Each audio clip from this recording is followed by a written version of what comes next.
When I hear the name Dr. Hector P. Garcia, the first word that comes to mind is courage. Humble leader. Social justice. Man with heart. He healed the sick. A remarkable individual to talk to. When you think about Dr. Hector P. Garcia, the first thing you think about is the foot soldier that was in the forefront for fighting for civil rights.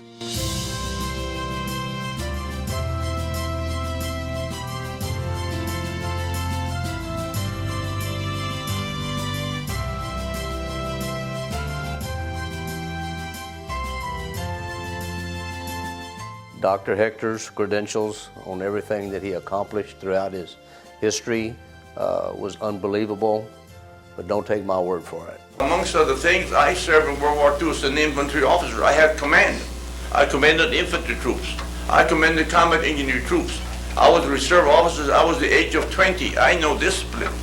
And of course, I think, my background, I served amongst many commissions. One of the commissions I served in the United States Commission on Civil Rights as a commissioner. I was an ambassador to the United Nations as an ambassador. And I was on the War and Poverty Commissioner.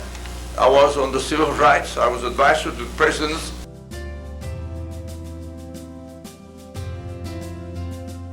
It's kind of difficult to kind of fathom what things would be like if he had not come along at the time that he did, because there's no question that he had a huge impact on Mexican Americans and clearly on the military servicemen and women that were coming back from the Vietnam War and the veterans, because he provided such a huge outreach for them and did so much through the American GI Forum to be there for those families, but beyond that as well, in the issues of healthcare, on the issues of justice, the fact that there was enormous discrimination that was occurring in the 60s and 70s. We know all we have to do is look at the places where someone like Hector has not shown up yet. There are places where people of different colors or different sects or different religions, different backgrounds are denied, discriminated against, don't live near the lives that they do around here today of opportunity and other things and equal treatment most of the time. Nothing's perfect. Of course, we could improve, but Hector, in my opinion, was a major moving force in changing all that around here. I think the advances for Mexican Americans in multiple issues, not just in education, would not be as far advanced as they are today. When someone is not leading, someone else will. We're just so fortunate that it was Dr. Hector P. Garcia who was the person who stood up and took that challenge on to be the leader for this civil rights movement. Person of compassion. Had it not been Dr. Hector P. Garcia, it'd have been someone else. But you have to wonder where we'd be with a different style of leadership. We're just blessed that it was him, and in a very timely fashion. If Hector P. Garcia hadn't come along, I think that it would have taken us a lot longer to get to where we are today. If at all. Like I said, it doesn't take, not everyone has it in them to stand up for what's right and to go against the grain and to fight for anything, really. And so had he not done it, who knows if somebody would have filled those shoes and started that transformation in our society.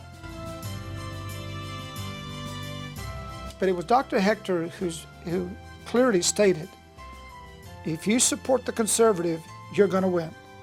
And that's what I did. The rest was history. I got appointed Speaker Pro Tem, the first Hispanic Speaker Pro Tem in the history of the state of Texas, and that is true today. Dr. Garcia certainly helped pave the way for me and people like me, and not only for my generation, but generations before me. Hispanics hold leadership positions today because he made that the norm. He was a doctor, he was powerful, well respected, and so he made it the norm to be able to hold those positions.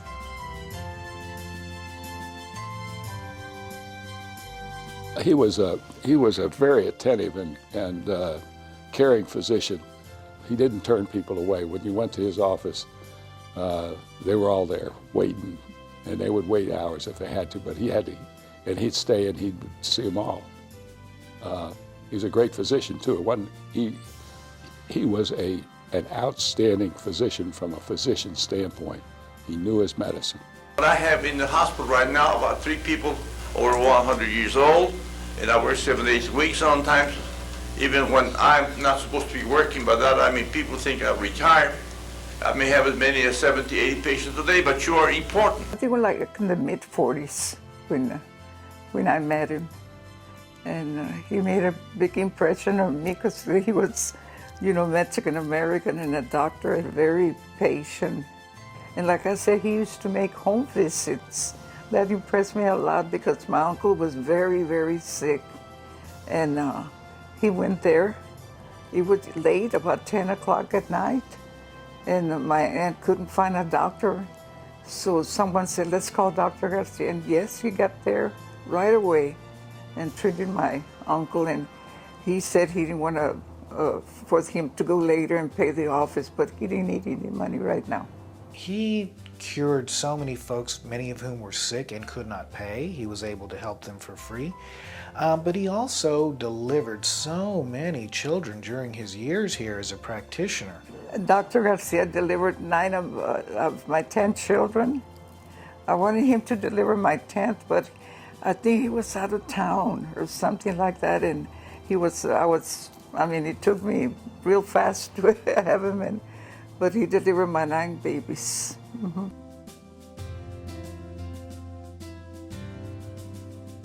That Dr. Garcia would be very upset with the resurgence of race in the United States. He would especially be opposed to the use of the concept of race, whether it was in profiling or it was in language that identified blacks, Mexican Americans, or people of phenotypes, physical appearance. Unfortunately, in today's world, people have taken on a different mode of operation, if you will, to try to achieve things, to try to be heard. They pick up weapons with no thought of the consequences. Dr. Hector P. Garcia's mode of operation was entirely different. His weapons were his words, his education, his heart, and his commitment. And because of those weapons that he possessed, he was able to accomplish so much more. And I wish that people would recognize that and understand that things can happen without riots and without guns and without knives and all other type of harmful weapons. I think if Dr. Garcia were alive today and he would see what's been going on across the nation, I certainly think that he would be on the side against the racial tensions, but I think that he would be on the side of peaceful protest, sitting at a table together and trying to figure out how to move us forward, opening the lines of communication and getting people talking about the issues instead of spreading hate and all of the little catchphrases that you hear in the media. I think that he would be the voice of reason right now, and I'm hoping that someone emerges and becomes that voice, because we certainly could use it. His style of protest is peaceful, one that would be in the scope of educating individuals, bringing awareness to others, and then advocating in a way that is through civil disobedience in ways that is intended to by our Constitution, our rights.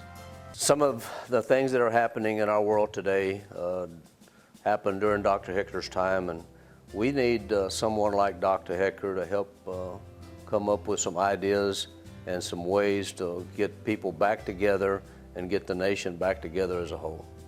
I think in light of current events, if you reflect back on my father's life back in the 40s and 50s and 60s, and we see a trend that history is really repeating itself, and we do not have a leader like my father to fight the battles for us. And that's what's sorely missed, that we don't have one person to come forward and to recognize the changes that need to be made in this country. We could really use someone like Dr. Hector P. Garcia today, someone who had the courage and the determination and the know-how to get things accomplished. Very selfless and also very dedicated to his people, very dedicated to this country. One of the criticisms of Dr. Hector and the GI Forum was that somehow these folks were radical or wanted to undermine the project of democracy we call America. But the truth is, you'll never find a more patriotic group of Americans than Hector Garcia and the American GI Forum. I think the American GI Forum, without any question, the greatest democratic organization in the history of the United States. I say this because at the very beginning, we gave our women one vote. One woman, one vote. One man, one vote, and one youth, one vote. This is before anybody dreamed of VRA or anything like that. We enjoyed the fruit of his labor because he sacrificed so much. You know, he could have been a very, very successful, very wealthy physician, as could have been the rest of his siblings. Because of him and others, we have a better place to enjoy, and our positions that we've enjoyed and continue to enjoy were made possible because of the efforts of a Dr. Hector P. Garcia. We have a tendency that we have right now to forget that those people have a right to be heard. Thank God for Dr. Hector P. Garcia and the fact that he was an individual in our lifetime that understood the importance of equality and the significance that education plays in an individual's life and that of history. I feel obligated because of what I told you to maintain a balance of communication between the poor, the ignorant, the suffering, the hungry, the needy, the colonias, the black. We're obligated to get involved. Not all professionals, especially doctors, are in it for the money. He never owned a new car. He always drove a used car. He never had money to really provide a lot of the amenities that many of his colleagues could to his family, because he devoted all his time to public virtue. He was a pioneer. You know, they sometimes say fools walk in where angels fear to tread, but he was both an angel and fearless, and he did walk in, and somebody had to do it, and somebody had to get it started. The other people who are less able to speak for themselves are forgotten. And this is your obligation, really your obligation, when you be Anglo, Mexican, American, or black, your obligation to see that the system works. But his motives really were outstanding and to help the community. And that's all he really wanted, was a better life for everyone. And all we have asked for so many years, we have never wanted a separate state, separate country, separate school, but we wanted to be part and parcel of the greatness of this country, the United States of America.